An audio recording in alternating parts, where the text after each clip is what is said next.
శ్రీమాత్రే నమః, శ్రీ గురుభ్యో నమః. తదుపరి వృషభ రాశి. వృషభ రాశి వారికి సంబంధించి 2026 సంవత్సరం ఎలా ఉండబోతుంది అనేటువంటి విషయాన్ని ఇప్పుడు తెలుసుకుందాం. 2026 సంవత్సరంలో మనకు పోయిన సంవత్సరం మాదిరిగానే షష్టగ్రహ కూటములు, పంచగ్రహ కూటం ఇలాంటివన్నీ కూడా జరుగుతూ ఉన్నాయి.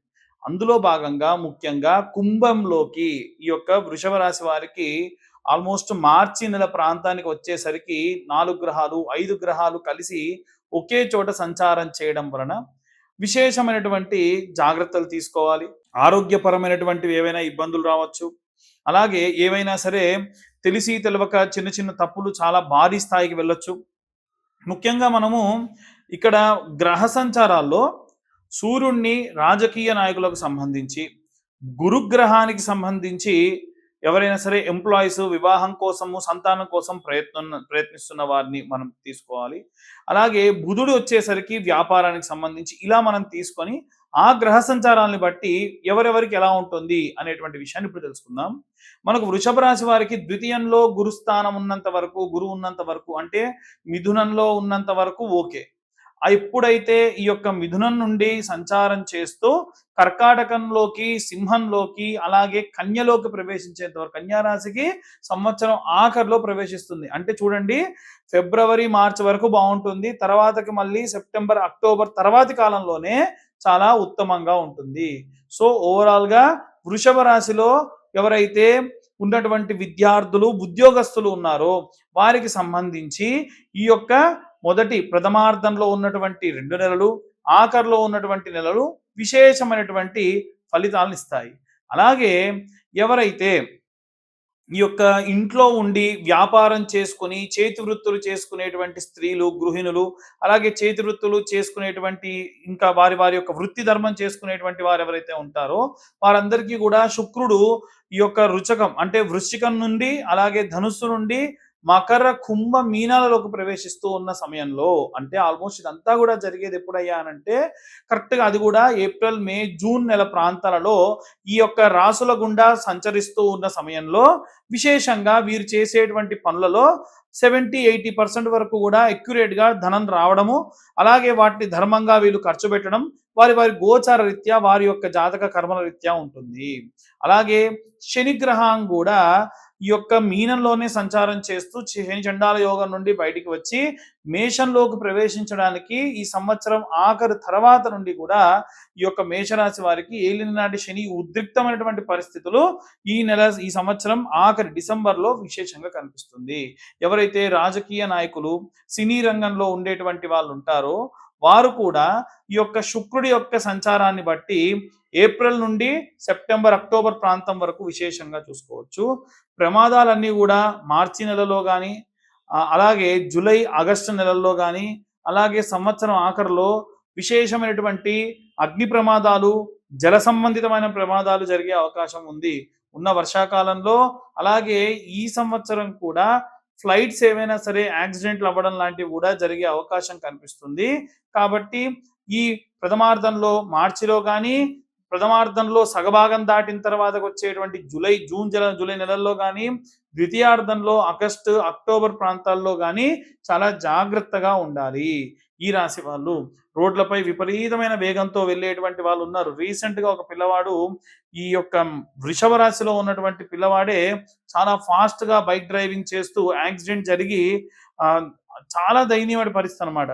మరి ఒక 2 రోజులు అయితే యుఎస్కి సీటు దొరకడమే కష్టంగా ఉన్నటువంటి రోజులలో అమెరికన్ యూనివర్సిటీ అప్రూవల్ చేసి ఏ డోకా లేదు, మంచి యూనివర్సిటీ, ఎన్ని లక్షలు ఖర్చు పెట్టినా దొరకనటువంటి యూనివర్సిటీలో దొరికింది.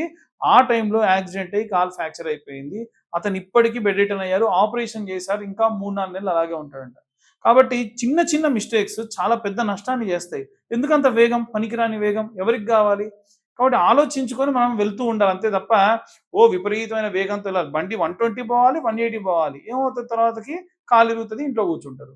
అలాగే ఎవరైతే వివాహం కోసం చూస్తూ ఉన్నారో వారందరికీ కూడా గురు గమనంలో భాగంగా సంవత్సరం ఆఖరిలోనే బాగా లాభిస్తుంది. అంటే 2027 తర్వాతకి వివాహం పెట్టుకొని డిసెంబర్ ప్రాంతంలో ఎంగేజ్మెంట్లు జరిగేటువంటి అవకాశం ఉంది. మరి వివాహం కుదిరేటువంటి వాళ్ళ గురించి చెప్పారండి. ఆల్రెడీ వివాహం చేసుకొని భార్యాభర్తలు గొడవలు నడుస్తున్నాయి, డైవర్స్కి వెళ్తూ ఉన్నారు అనేటువంటి వాళ్ళ సంఖ్య కూడా ఇవాళ రేపు గణనీయంగా పెరుగుతూ ఉంది. ఎట్టి పరిస్థితులలో ఏదున్నా సరే భార్య భర్త ఇద్దరు ఒకరికి సంబంధించి ఒకరు నచ్చట్లేదు, వీరిద్దరికి కూడా అస్సలు పడట్లేదు, అభిప్రాయ భేదాలు విపరీతంగా ఉన్నాయి, అస్సలు కలిసి ఉండలేరు అన్నప్పుడు సరే విడిపోండి. ఎవరో థర్డ్ పర్సన్ వల్ల మా అత్త బాలేదు, మా తోటికోడలు బాలేదు, మా వదిన గారి వల్ల ప్రాబ్లము, ఇలాంటి కారణాల వల్ల విడిపోయేటువంటి వాళ్ళే ఎక్కువ సంఖ్యలో ఉన్నారు. ఏం లాభం దానివల్ల? మీరు సపరేట్గా బయటికి వెళ్ళి ప్రశాంతంగా ఉండండి. కాకపోతే మీరు ఉంటేనే కదా తర్వాత చాలా మంది డైవర్స్లు వచ్చిన తర్వాతకి అరే రే అసలు ఇన్ని రోజులు అనవసరంగా డైవర్స్కి వెళ్ళాము, ఇంత కష్టపెట్టిన తర్వాత ఇంకా కలిసి ఉంటే బాగుండదని బలవంతంగా డైవర్స్లు తీసుకున్న వాళ్ళు చాలా మంది ఉన్నారు. ఎట్టి పరిస్థితులలో అలాంటి వాటికి వెళ్లకుండా ఉంటే మంచిది.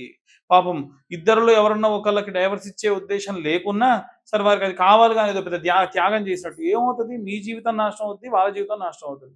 అలా కాకుండా కొంతమంది విపరీతంగా నష్టపోయేటువంటి వాళ్ళు ఉన్నారు.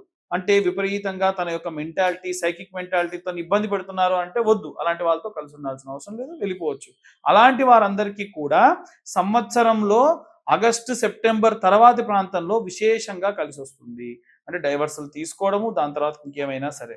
ఇక ఎవరైనా సంతానం కోసం ప్రయత్నిస్తూ ఉన్న వాళ్ళు ఎవరైనా ఉంటే విశేషంగా మనకి కుక్కే సుబ్రహ్మణ్యేశ్వర స్వామి దేవాలయం లాంటివి కానీ, హసన్ లాంటి దేవాలయాలు చాలా ఉన్నాయి.